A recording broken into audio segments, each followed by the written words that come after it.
culturalmente aceptadas. Bueno, eso es la cultura. Entonces, alguien que se siente, y la lengua, la definición de la lengua, que luego se expresa en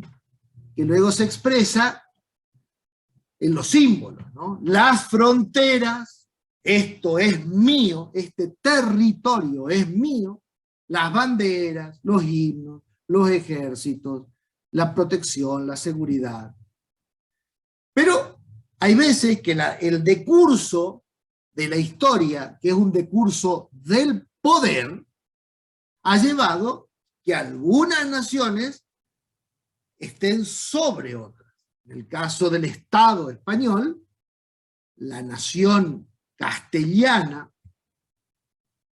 o sea, la meseta central española, el pueblo que se sentó en la meseta central española, a través de la reconquista de los árabes en 1492, cuando logran tomar al andaluz y expulsar a los árabes a África, y la reunificación, aquella que hemos estudiado en la escuela, entre el matrimonio dinástico de Isabel de Castilla y Fernando de Aragón, que juntó las dos grandes coronas, fue por los vascos, fue por los catalanes, fue por los navarros, fue por los gallegos y fue por los andaluces, y creó un Estado, una unidad política. Entonces decimos que España es una de las 192 unidades políticas que conforman esta idea inexistente, una ficción cultural que llamamos mundo, España.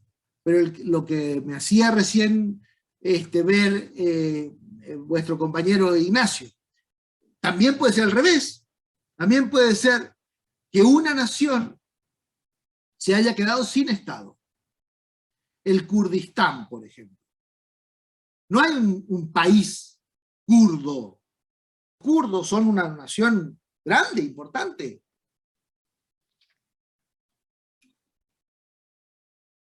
Con mucha historia. Una historia que llega allá a los medos y a los persas, al Éufrates, al Tigris, aquella historia antigua que estudiábamos en primer año del colegio secundario. De ahí vienen los kurdos, una historia larguísima. Pero que en estos movimientos de los poderes durante el decurso de la historia, los dejaron sin Estado. Entonces es una nación sin casa propia, repartida por varios países: Turquía, Arabia, Irán, Irak, Armenia.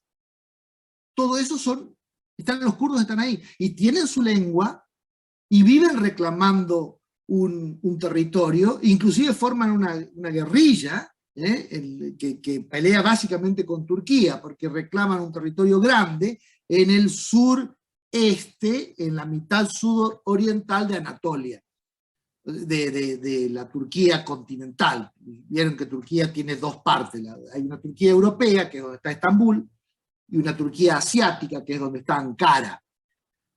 Hay que tener el mapa en la cabeza, para estudiar política internacional hay que tener el mapa dibujado en la cabeza. Yo cuando daba clases con pizarrón, los hacía dibujar el mapa en el pizarrón, pasaba al frente y dibujarme el mapa del mundo, porque si no se tiene el mapa en la cabeza, el mundo, como no existe, como es una idea, como una entelequia, es muy difícil de catch it, de agarrar. Hay que tenerlo presente en su distribución geográfica política. Bueno, otro ejemplo de estas rarezas, por ejemplo, la Cruz Roja es una unidad de derecho internacional público. El Estado Ciudad del Vaticano, un Estado poderosísimo, que es una monarquía electiva. El monarca en este momento es un argentino, ¿verdad? El padre Jorge Mario Bergoglio, que cuando asume la corona, esa corona se llama corona papal, una tiara papal,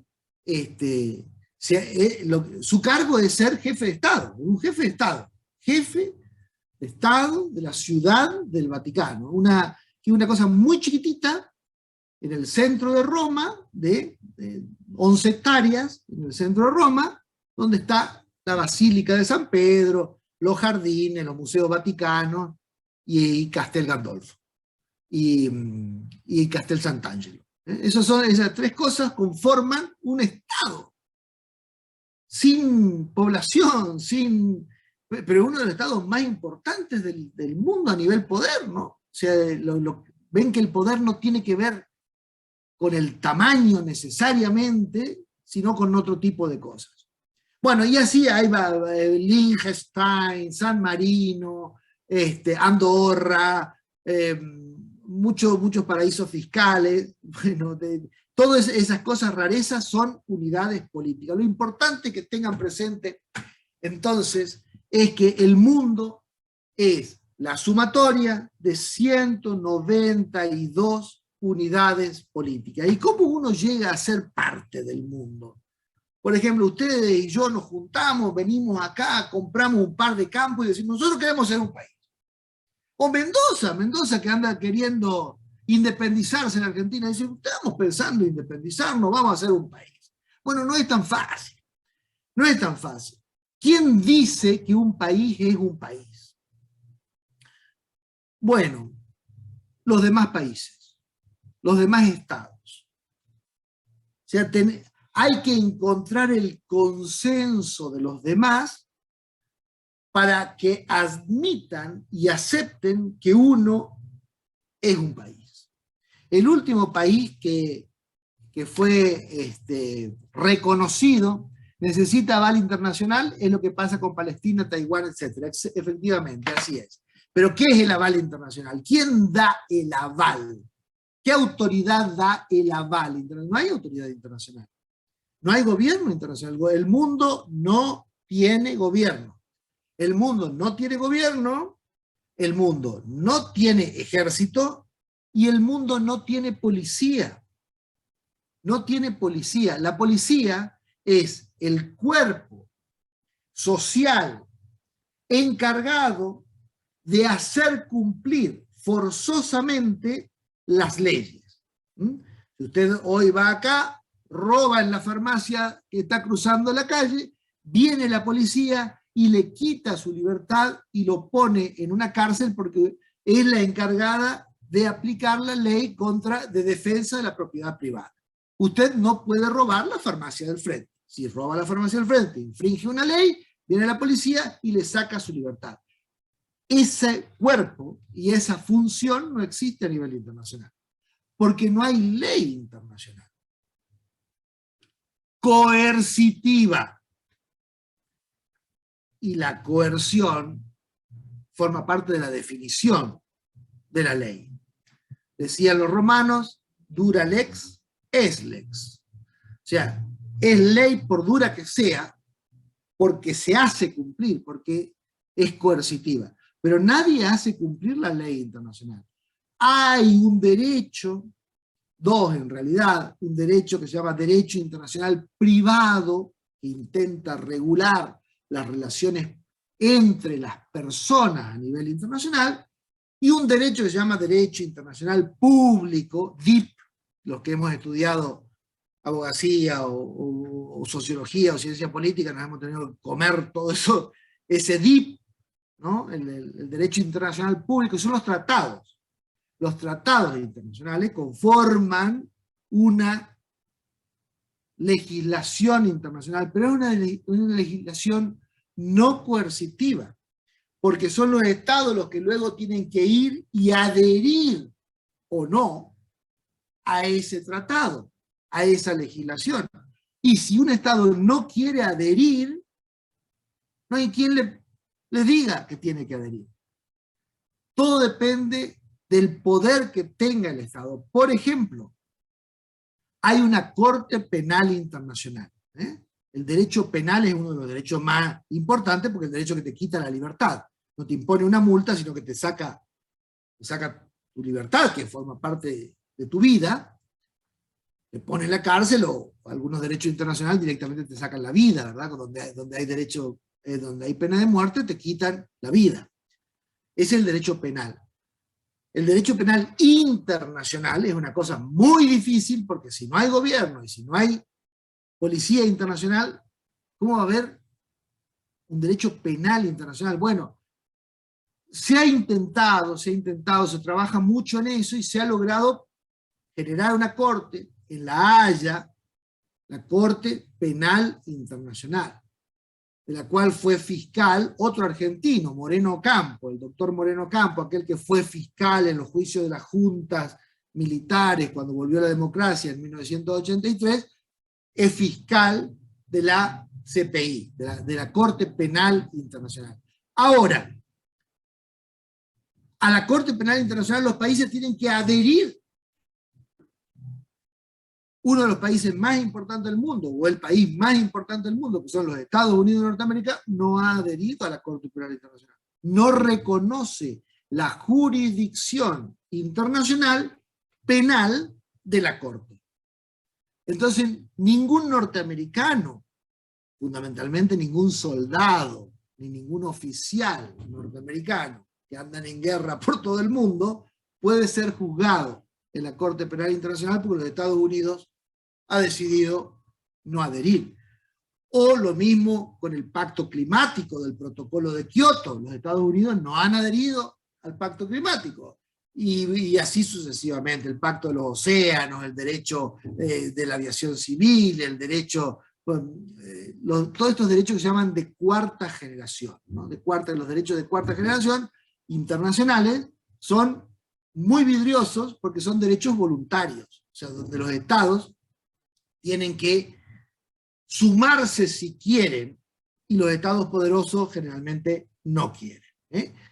Ni China, ni los Estados Unidos, ni Rusia, y muy poco, algunos otros países grandes como la India, muy poco han adherido a los grandes tratados internacionales. Entonces, no hay derecho internacional, no hay gobierno internacional, no hay policía internacional. Y entonces, ¿quién da el aval internacional? ¿Qué poder da el aval? Dice acá el compañero, dice, bueno, necesita el aval internacional. ¿Y quién lo daría?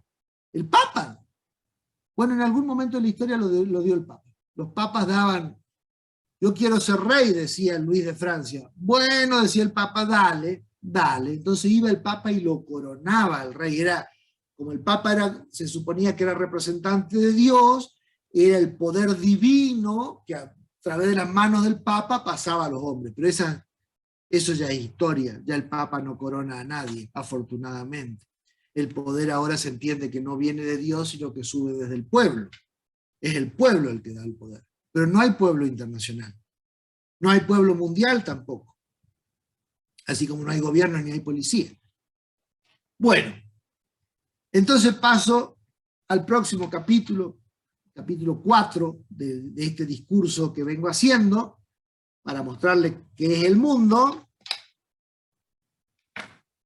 Esta foto del mundo que vamos a sacar ahora, esta definición del mundo de 192 unidades políticas soberanas, se crea recientemente, hace muy poco tiempo, se crea en 1945, y lo crea una guerra.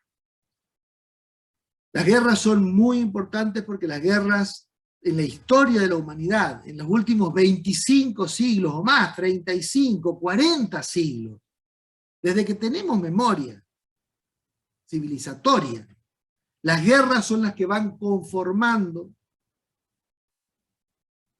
las formas en que va adoptando el mundo. Por eso les dije que este mundo nuestro de ahora es muy reciente, es una idea nueva, moderna. Imagínense que hasta antes de 1945 el mundo era la reunión de 62 unidades políticas. Eso era todo el mundo, 62. Desde 1940, ponele, hasta el 2000, antes de la Sociedad de Naciones. Me preguntan si la Sociedad de Naciones, ahí voy a la Sociedad de Naciones. Antes de la Primera Guerra Mundial, lo que se llamó el Antiguo Orden, l'Ancien Régime, el mundo estaba dividido en imperios. Las unidades políticas eran imperios. Entonces estaba el Imperio Ruso, el Imperio Japonés, el Imperio Otomano, el Reich, el Segundo Reich del Imperio Austro-Húngaro, el Imperio Español y el Imperio Inglés. Había solo dos repúblicas importantes. Desde 1769 estaba la République Française. Desde la Revolución Francesa había una república, la República Francesa. E inmediatamente después, la independencia de las colonias americanas había generado los Estados Unidos de Norteamérica. Esas eran dos repúblicas. Todo lo demás era imperio, pero muy poquitos. Se los acabo de mencionar, 5 o 6. Es la guerra, cuando llega el siglo XX llega la guerra, una guerra que comienza en 1914 y termina en 1945 con un intermedio de 30 años en el medio. Por eso decimos Primera Guerra Mundial, Segunda Guerra Mundial, pero más o menos es la misma guerra. O sea, el problema que desencadena la Primera Guerra Mundial recién se soluciona en 1945. Es casi 30 años de conflicto, y ese mundo que sale desde 1945 en adelante es un mundo nuevo, que no tiene nada que ver con aquel mundo del Ancien Régime. Entre otras cosas, comienza un proceso, pero ahora yo ya había nacido, y soy joven, comienza un proceso que se llamó descolonización. Descolonización, porque esos imperios tenían colonias en el mundo, en América, en Asia, en África, allá en las Filipinas, como es en las islas del Pacífico Sur, en la Polinesia. Tenían colonias. En todos lados había colonias. Las potencias eran potencias coloniales, tenían colonias. Entonces comienza un proceso de descolonización. Las colonias se empiezan a independizar. Ese proceso de descolonización va generando unidades políticas nuevas. 65, 66, 67, 68, 69, 70, 71, 72, 73, 100, 110, 120, 130, 150, hasta que Timor Oriental, la parte este de la isla de Timor, que es una isla asiática, en el mar de la China, no, en el mar de la China no, perdón, en el mar de la India, en esa parte donde está lleno de islas, Timor Oriental dice, somos país.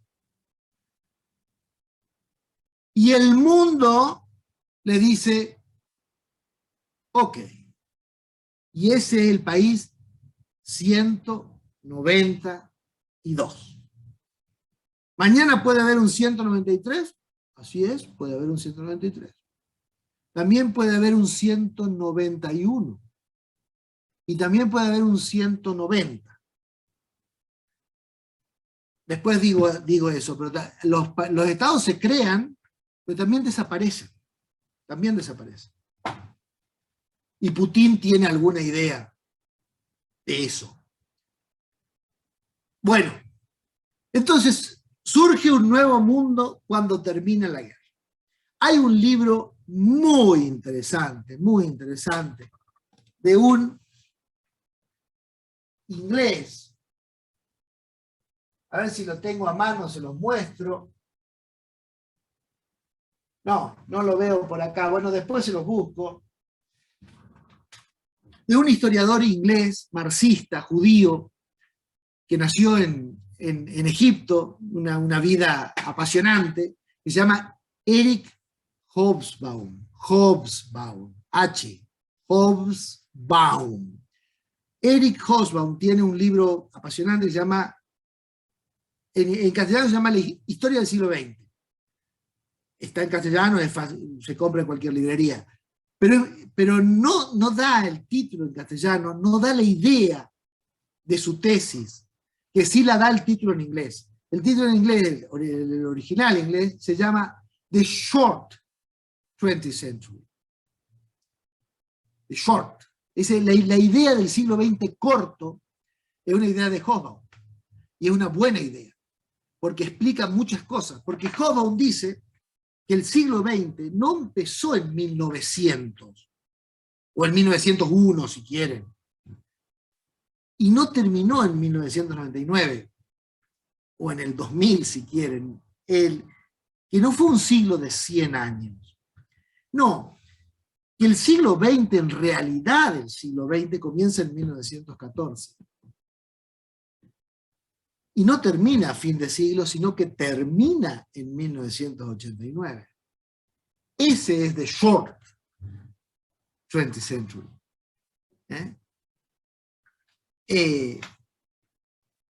Porque antes de 1914 era siglo XIX. Era ancien régime, era el otro mundo, el otro mundo. El que pega la patada al tablero del viejo mundo es la guerra del 14.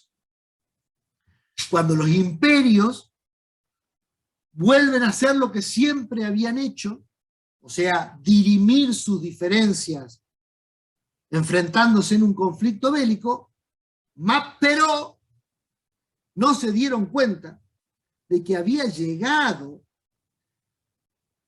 la modernidad.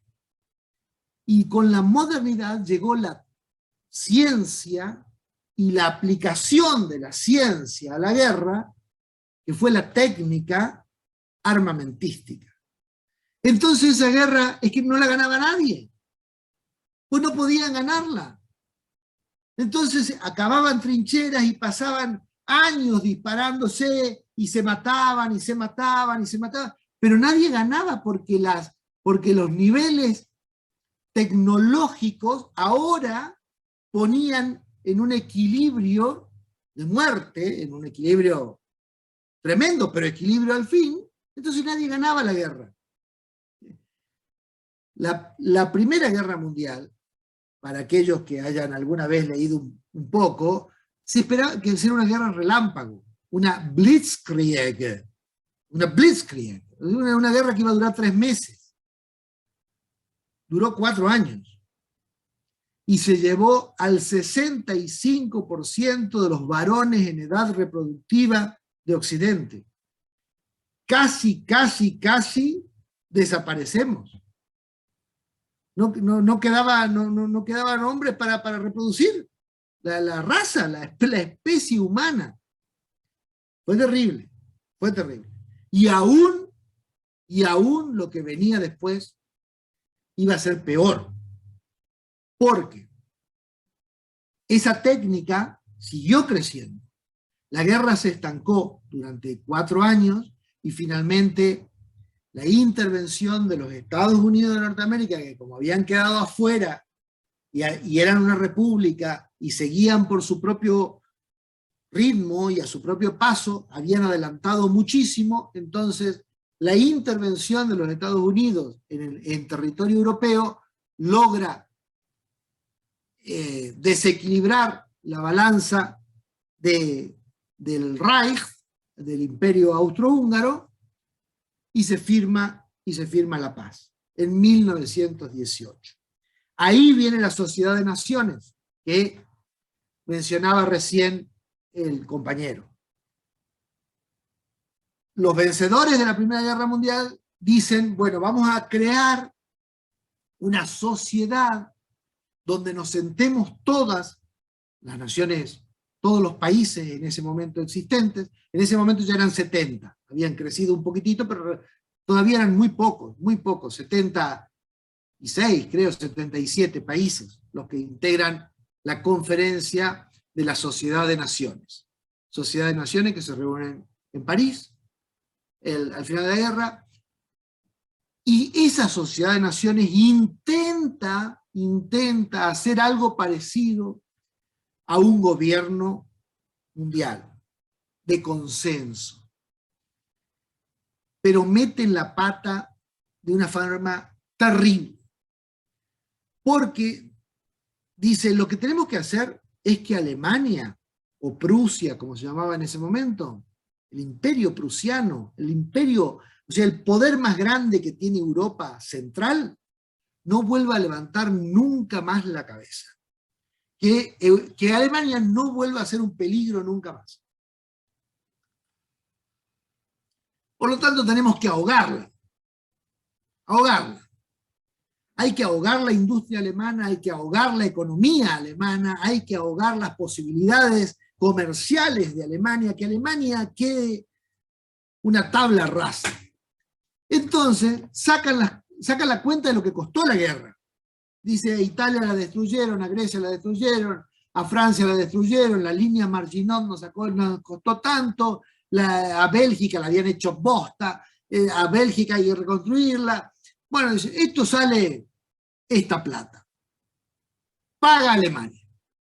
Entonces le imponen a Alemania los costos de la guerra. Con lo cual, efectivamente la destruyen. Efectivamente esa débil Alemania, porque el Kaiser, Guillermo, se huye. Los poderosos se salvan siempre y huyen rápidamente. Cuando la guerra se perdía, el Kaiser, que era el que había provocado la guerra, el Kaiser Wilhelm, el Kaiser Guillermo II, de los Hohenzollers, huye a Holanda y a Suecia luego. Entonces, en Alemania se crea una república, la que llamamos República de Weimar, una república muy débil, pero bueno, que intenta ver qué se puede hacer con un país destruido, que encima había perdido la guerra, y al que le metían esta deuda de pagar la guerra. Entonces Alemania empezó a pagar, y el marco alemán empezó en un proceso de hiperinflación de marcos, efectivamente. Esa es la primera hiperinflación de la historia. ¿Cómo será de hiperinflación? Después nosotros vivimos una acá con Alfonsín en los 83, pero ni parecida. ¿Cómo sería de hiperinflación?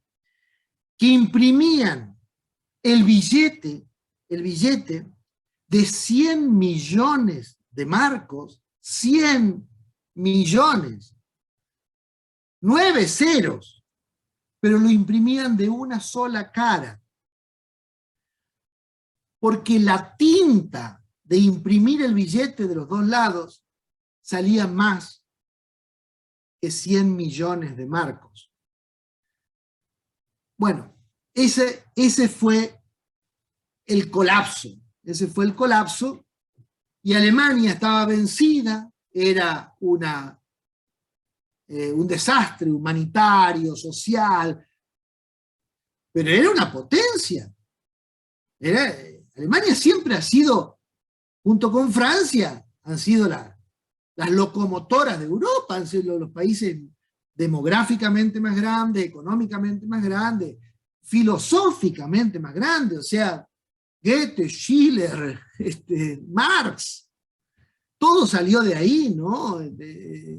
Zaratustra, la reflexión de la filosofía moderna nuestra es alemana, Kant, Hegel, Fichte, Heidegger, todo eso no había desaparecido,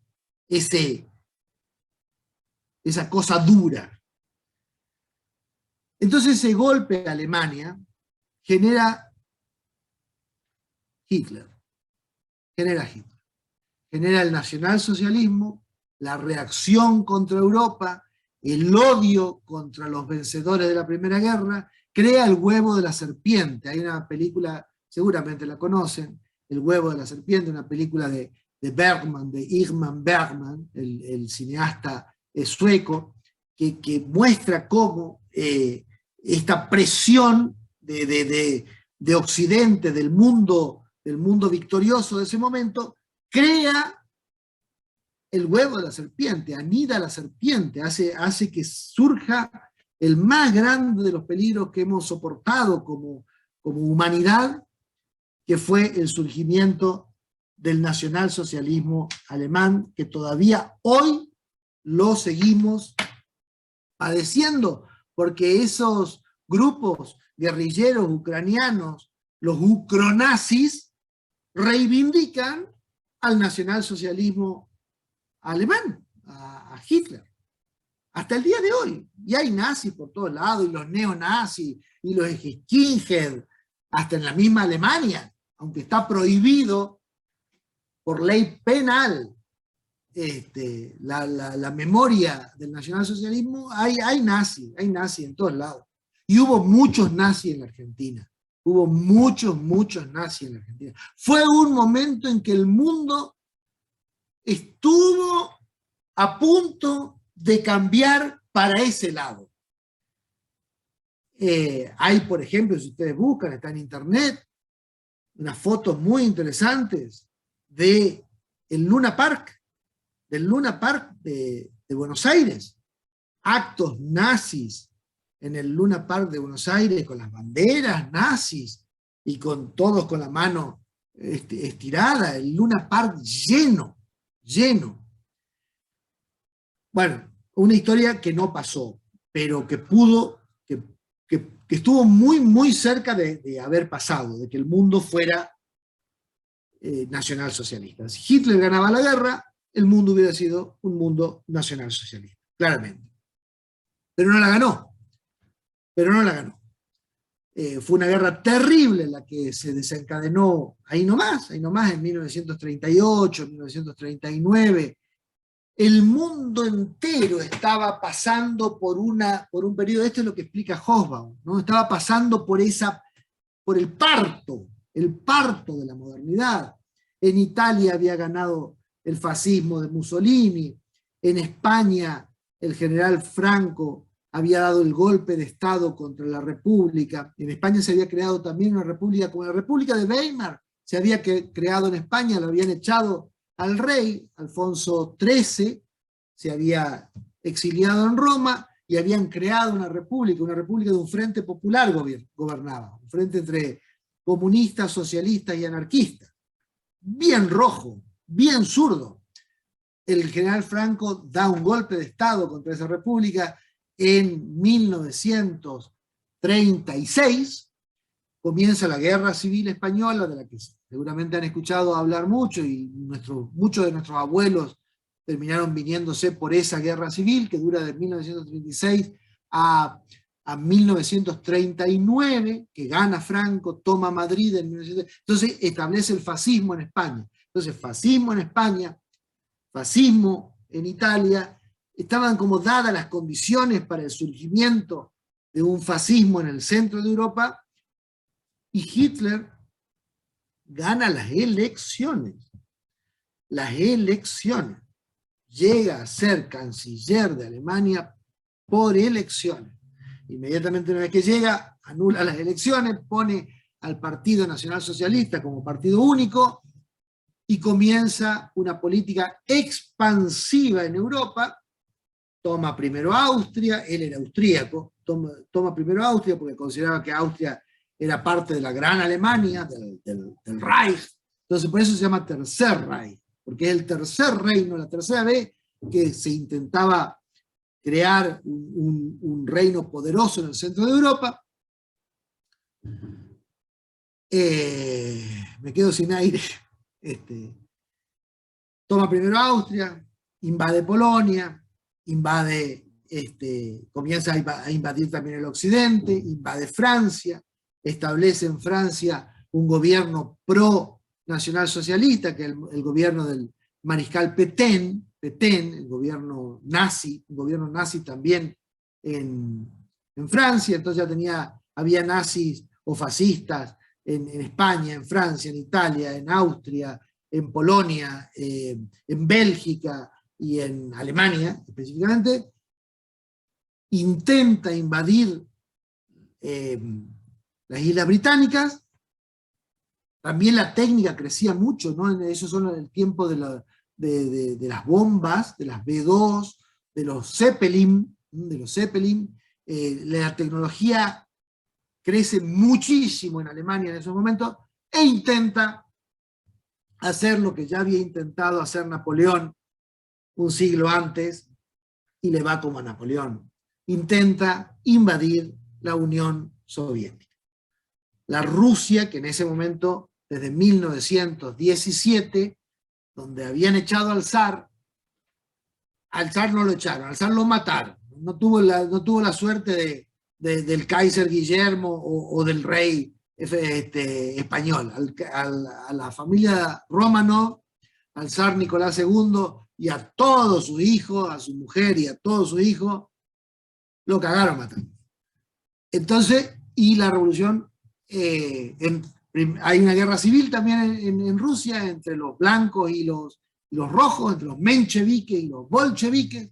Terminan venciendo los bolcheviques de Vladimir Ilich Ulyanov, más conocido por la historia como Lenin, y establecen una república. Después de la muerte de Lenin, le sucede Joseph Stalin, y Joseph Stalin hace frente a Hitler.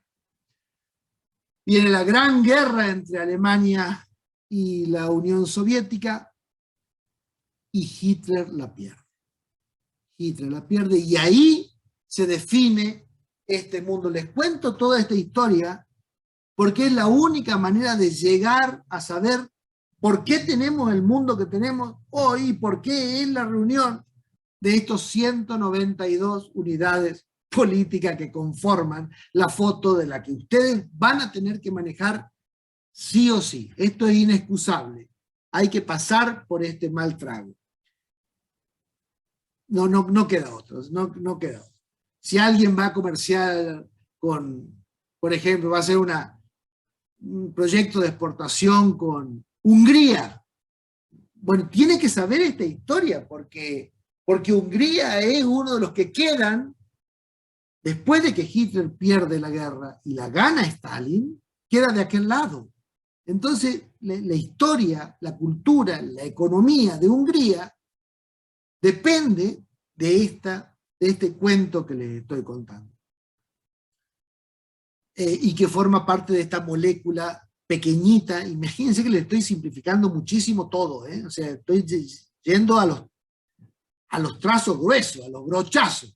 Pero bueno, tengo solamente esta clase, así que tengo que hacerlo así.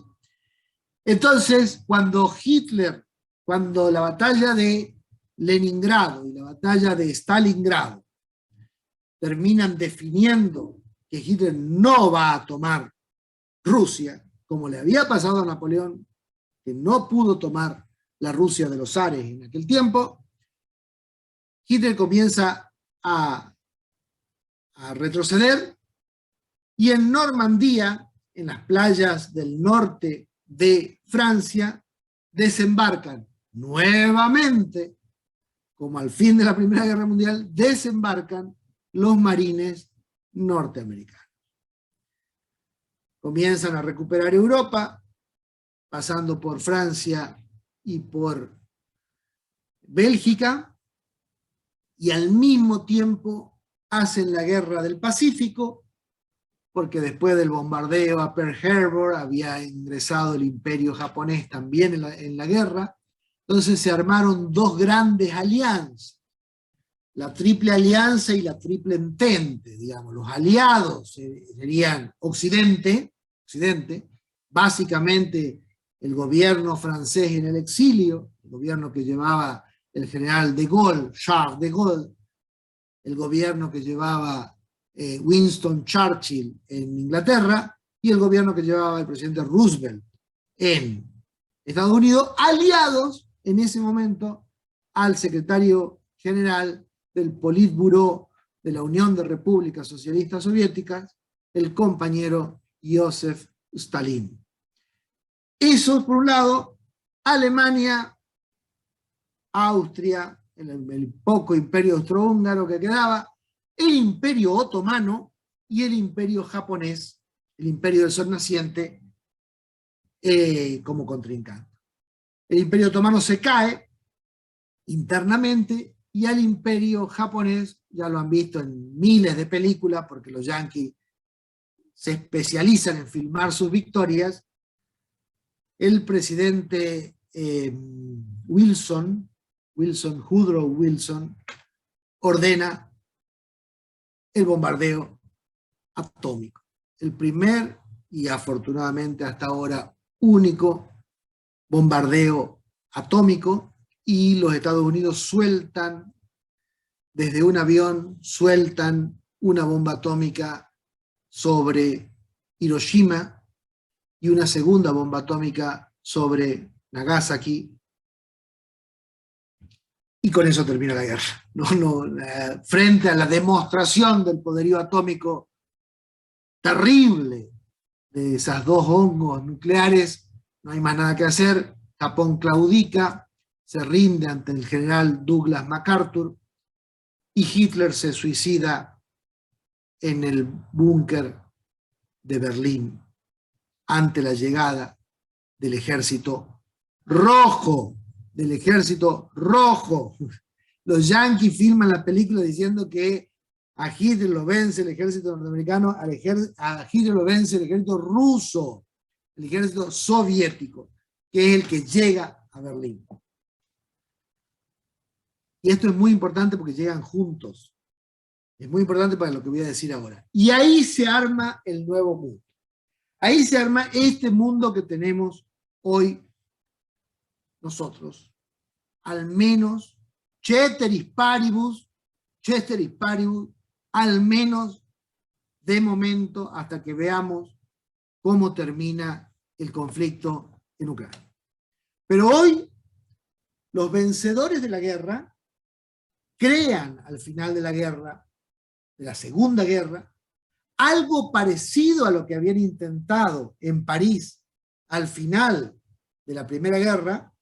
Ahora no les llaman Sociedad de Naciones, sino que le llaman Organización de las Naciones Unidas.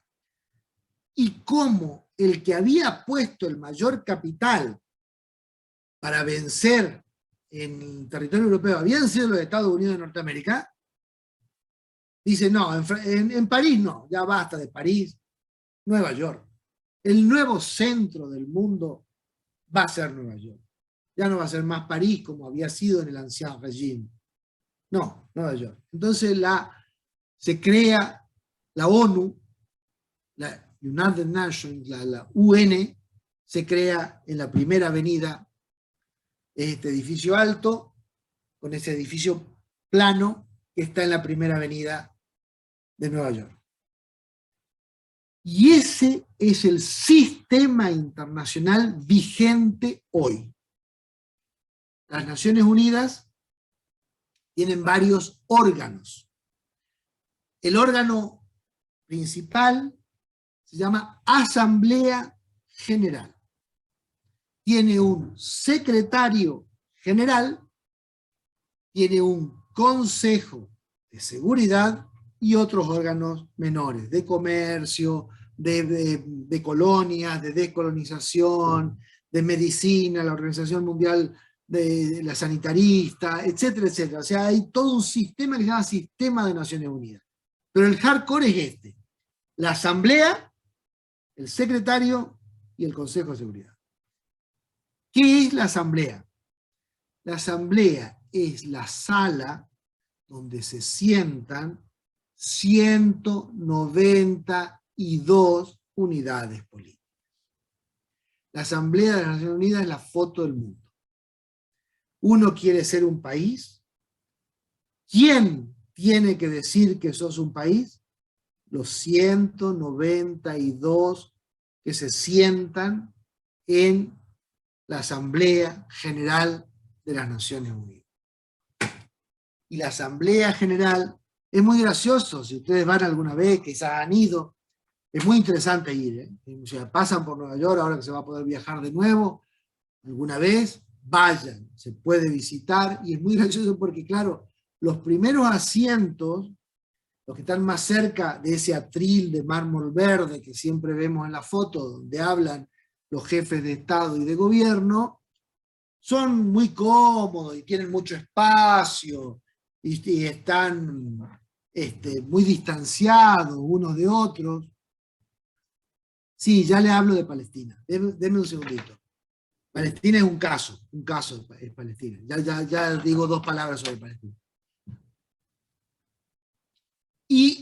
se empiezan a apretar, a medida que uno va retrocediendo, se empiezan a apretar, se empiezan a hacer cada vez más chiquititos, hasta que la última fila está pegada. Claro, porque también las Naciones Unidas, cuando comienzan, el mundo era de muy pocos países. El mundo vive un proceso que nosotros llamamos en ciencia política estatalización, o sea, la creación de estados en la segunda mitad del siglo XX. Insisto, yo ya había nacido y todavía no tengo 60 años. Ahí comienzan a crecer los estados. Y a medida que venía un estado le ponían una nueva silla y las sillas se iban haciendo más chiquitas hasta apretarse allá. Los pobres del Timor Oriental le dieron un banquito ahí atrás, al lado del baño. Bueno, sentate. Pero se sienta. Y sentarse en la Asamblea de las Naciones Unidas es existir. Es existir.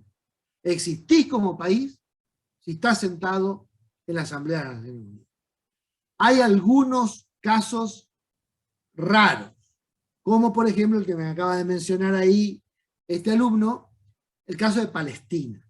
Palestina, no puedo entrar en tantos detalles, discúlpenme porque no termino nunca, ya son las 12:20, me queda muy poquito tiempo y tengo que decir muchas cosas más. Cuando comienza la descolonización, el territorio de Palestina estaba dividido entre una colonia francesa y una colonia inglesa, una colonia británica. Pero es tanta la deuda que tiene el mundo cuando se termina la guerra y se empieza a conocer lo que los judíos llaman la Shoah, el genocidio llevado adelante por Hitler y el nacionalsocialismo, donde matan cerca de 6 millones de judíos, gitanos y eslavos, pero fundamentalmente judíos, en los campos de concentración de la Europa oriental, que hay una deuda moral del mundo contra el pueblo judío, entonces se conviene otorgarle al pueblo judío un territorio, porque esta era una nación de aquella que hablábamos que no tenía Estado, darle un Estado. En el territorio ancestral, en aquel territorio donde dice la Biblia que Moisés, al liberar al pueblo judío de la esclavitud de los egipcios, cruzan el Sinaí durante 40 años y llegan a la tierra prometida por Dios, por Jehová. Entonces se arma lo que se llamó el PPP, Plan de Partición de Palestina, porque no era un territorio desocupado, era un territorio ocupado por un pueblo, que era el pueblo palestino, un pueblo también semita, como el pueblo judío, pero de fe mahometana. Eran árabes de fe mahometana. Entonces se hace un tratado y hay un plan de partición de Palestina, una parte norte que se la da al pueblo judío para que creen un Estado y se crea un nuevo Estado en 1946, se crea el Estado de Israel y la Asamblea de las Naciones Unidas le da un asiento en la Asamblea General y se crea un Estado palestino en la parte sur. Pero la cuestión es el poder. Todos los países de alrededor no reconocen al Estado de Israel. No reconocen la existencia del Estado de Israel y no le reconocen el derecho de estar en Palestina. Israel empieza a traer judíos de diferentes partes del mundo, numéricamente crea una demografía nueva, fundamentalmente del centro de Europa, los judíos ashkenazíes, o sea, de Rusia, de donde habían sido perseguidos por los pogromos desde la época de los zares, comienzan a llegar judíos a Israel y al no ser reconocidos por el ambiente, estaban rodeados por países árabes, comienzan las guerras del Estado de Israel. Las guerras se suponía que iban a ser, bueno, todo el mundo suponía que la primacía iba a ser de los árabes. Israel da la sorpresa de que gana todas las guerras, y las gana de una manera fulminante. Hay una guerra que se llama la Guerra de los 6 días, que la gana en 6 días, en 6 días. Y le gana guerras a la gran potencia política regional que era y es Egipto. Entonces toma toda la península del Sinaí y avanza sobre el territorio que el Tratado de Partición de Palestina le había dado a los árabes, a los palestinos árabes. Y ese conflicto está irresuelto hasta el día de hoy. Nunca se terminó de resolver la parte de los palestinos. Hay una autoridad, la Autoridad Nacional Palestina, algunos la reconocen, otros no la reconocen. En Buenos Aires hay un embajador de la Autoridad Nacional Palestina. Y la Autoridad Palestina ha estado en la Asamblea General, pero como observador, no como miembro pleno. Porque nuevamente el poder. Israel traza una alianza estratégica y militar con los Estados Unidos de Norteamérica. Entonces el gran valedor del Estado de Israel es Washington. Entonces mientras Washington no logre que Israel acepte la creación de un Estado palestino, no va a haber un Estado palestino. Esa es la lógica del poder. No puedo detenerme más, esa historia sigue y sigue y sigue. Camp David, conferencias, tratados, intenciones, ocupaciones, avances de Israel sobre las colonias y los asentamientos palestinos, Franja de Gaza, etcétera, etcétera. No puedo en esta clase y hoy, no puedo detenerme porque tengo que concluir la otra parte. Eso es lo que puedo decir en estos breves minutos sobre Palestina. Pero vuelvo a la Asamblea General. La Asamblea General entonces es el lugar de las Naciones Unidas lo más parecido a un gobierno mundial, donde se sientan los 192 unidades políticas que conforman esa idea que llamamos mundo. En la Asamblea, como es general, cada miembro tiene un voto. Da igual que sean los Estados Unidos o que sea, no sé, Uruguay, por poner un país chiquitito e insignificante del sur del mundo. Un voto Estados Unidos, un voto Uruguay. Un país, un voto. Por lo tanto, las decisiones en la Asamblea General se toman por mayoría simple. Votan y salen declaraciones. Declaraciones. El derecho internacional público no es coercitivo, son declaraciones. La Asamblea General declara que las Malvinas son argentinas y llama a ambas partes a solucionar por la vía pacífica el diferendo. Esa es una declaración. Y ya verán, Inglaterra dice sí, pero no. No nos interesa. Muchas gracias, pero no nos interesa. Chao, punto, pasó. No hay policía internacional. Como no hay gobierno.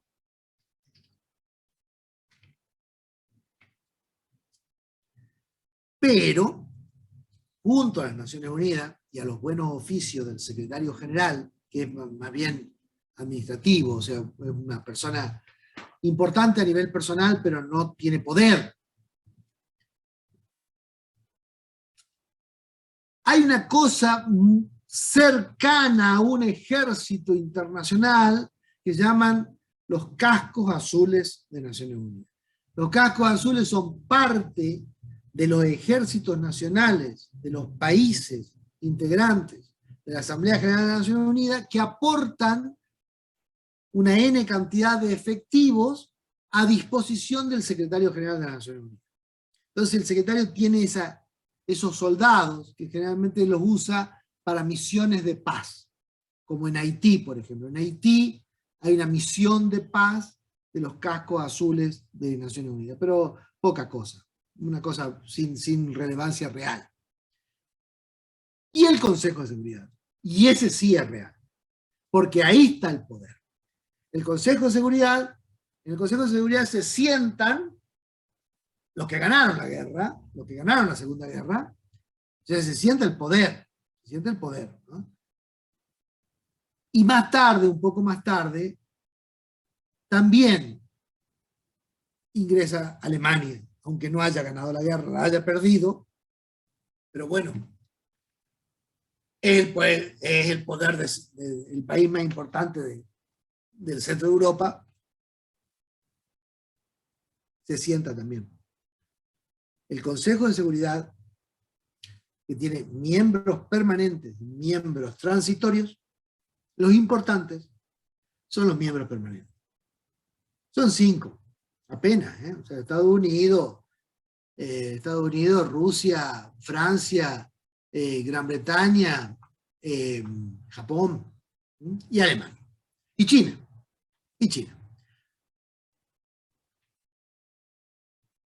Ese es el poder mundial, ese es el poder internacional. Las resoluciones del Consejo de Seguridad sí son coercitivas. Y los miembros permanentes del Consejo de Seguridad tienen el famoso poder de veto. O sea, pueden estar los 191, de los 192 países, 191 países a favor, no ha pasado nunca, pero bueno, podría llegar a pasar que 191 estuvieran a favor de algo y uno de los miembros del Consejo Permanente en contra y no sale. Y la resolución no sale porque tiene poder de veto. Ese poder de veto dividió al mundo, a esta nueva estructura del mundo que es la que tenemos, que es la que conocemos, lo dividió durante 50 años, lo que la historia ya conoce como Guerra Fría. En 1945 se sientan juntos Churchill, Roosevelt y Stalin en Yalta. Se sientan juntos y acuerdan el mundo que iba a armarse. Dividen los países, parten Alemania en 2 partes, crea la República Democrática Alemana, la Deutsche Demokratische Republik, la República Federal de Alemania, con capital en Múnich, dividen Berlín Oriental y Berlín Occidental, que después los rusos levantan el muro de Berlín, Polonia para este lado, Hungría para este lado, crean la cortina de hierro, todo eso se acuerda. Pero una vez que se levantan de Yalta, de sus sillones, vuelven a ser enemigos. Y entonces el mundo queda dividido en 2 polos.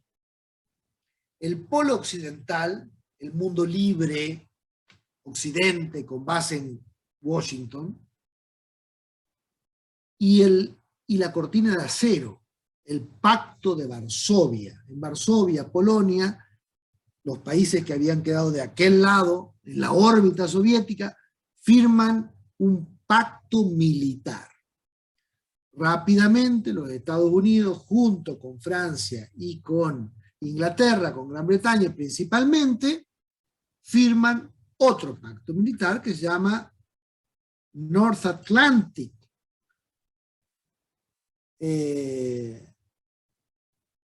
Trade Organization, que es la famosa OTAN.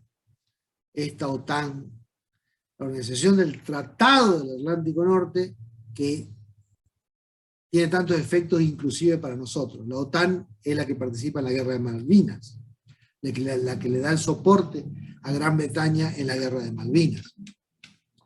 Estos 2 pactos militares nunca llegan a enfrentarse abiertamente, pero crean un entente. Ese entente, que fue un entente terrible, porque se llamaba, la filosofía se llamaba destrucción mutua asegurada. Destrucción mutua asegurada. O sea, si alguien disparaba un tiro, sabía, tenía asegurada su propia destrucción. Entonces nadie disparaba un tiro. Nadie largaba ningún misil. Porque si salía un misil acá, un misil acá, se destruían mutuamente. Esa fue la carrera armamentística que creó estos dos polos en que se dividió el mundo, y comercialmente, y acá ya empiezo a terminar mi discurso, mi clase de hoy, comercialmente, hacer comercio internacional hasta los años 90 del siglo XX, fue toda una decisión estratégica. Porque Estados Unidos no dejaba que ningún país de su órbita comercie con ningún país de la otra órbita. Y lo mismo hacían los soviéticos. Entonces no se podía comerciar con la mitad del mundo. Entonces se creó una cosa media intermedia que se llamó, muy peronista por cierto, que se llamó tercera posición, ¿no? Los no alineados, ¿eh? El movimiento de países no alineados, se definían por negación. Una locura, ¿no? Yo soy lo que no soy. Yo no soy pro-yanqui, yo no soy pro-soviético. No estoy alineado con ninguna de los dos bloques. El movimiento de los países no alineados. Argentina estuvo un tiempo en los países no alineados. India estuvo entre los no alineados, liderado por Yugoslavia. Efectivamente, el mariscal Tito, Josip Broz, mariscal Tito, había creado una revolución socialista en los Balcanes, pero hubo muchos socialismos que se rebelaron contra el socialismo soviético. Uno de ellos fue el de Josip Broz, el del mariscal Tito. Entonces el mariscal Tito creó un país ficticio sumando varias naciones, sumando la nación croata, la nación serbia, la nación montenegrina, varias naciones, y creó un país que se llamó Yugoslavia. Y esa Yugoslavia fue socialista, pero no soviética, no prosoviética.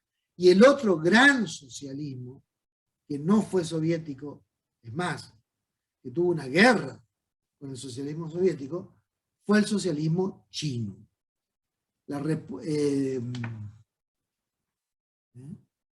Claro, China, efectivamente, China. Mao Zedong había hecho la revolución socialista en China, adaptando el marxismo, la base marxista, en una forma diferente a la que había hecho Lenin. Por eso se llama marxismo-leninismo, el ruso, que era una interpretación. Porque Marx, la filosofía, si ustedes leen El Capital, Marx predecía que la revolución se iba a dar en Alemania. O sea, el socialismo era la última etapa del capitalismo, o sea, en los países más avanzados. Y el único país avanzado de Europa era Alemania, el que tenía la filosofía, la ciencia y la técnica. Pero no fue en Alemania. Fue en los países más atrasados. Entonces hubo que adaptar al marxismo, hubo que adaptar a Marx. Rusia, después de los Romanov, Rusia en 1918, vivía en la Edad Media. Tenían siervos, como en el siglo XIII, XII, en Europa. La economía se movía con esclavos. Y otro tanto en China. En China, la China rural. Entonces Marx tiene que armar un marxismo campesino. Por eso, disculpen los saltos, pero por eso Sendero Luminoso. También tuvimos marxismo maoísta en América Latina. En Perú, la guerrilla de Sendero Luminoso eran maoístas porque eran campesinos, o sea, no les servía el Marx puro, el Marx del Capital. Entonces adaptaron a Mao. Mao adaptó a Marx a una realidad de una revolución campesina. Entonces, hace la revolución, la larga marcha, hasta que llegan a Pekín, lo que hoy es Beijing, es lo mismo, la misma ciudad. Cuando Marx toma Pekín, expulsa al gobierno republicano porque la monarquía, o sea, el emperador chino, ya lo habían expulsado con una revolución anterior, una revolución nacionalista, una revolución republicana, pero nacionalista, o sea, de derechas, el Kuomintang. Entonces, expulsa al Kuomintang, que se va a la isla de Formosa, que hoy conocemos como Taiwán, e instaura la revolución socialista y la República Popular China, mientras que Taiwán es la ROC, la Republic of China. Eso es Taiwán. Vamos a hablar de eso cuando hablemos de China, porque China, la República Popular, no reconoce a Taiwán y lo reclama como una isla propia de China. Nada más que la ROC cuenta con la alianza de los Estados Unidos. Entonces, sobrevive gracias a que Estados Unidos sobrevive todavía. Hay mucha gente, por ejemplo, en la nota que les colgué hoy en el Autogestión, esa nota que se llama La guerra puso fin a la globalización o algo así, una nota de Fanjul, de Enrique Fanjul, un analista español. Por ejemplo, en esa nota dice que de la guerra de Ucrania, uno de los efectos es que China va a invadir Taiwán. Hay muchos analistas que suponen que si Putin llega a ganar la guerra de Ucrania, China va a invadir Taiwán. Pero bueno, si no me dejan terminar, hace poco se vieron aviones chinos sobrevolando espacio aéreo de Taiwán. Sí, por supuesto. Sí, claro. Taiwán está dentro del espacio estratégico de China, y China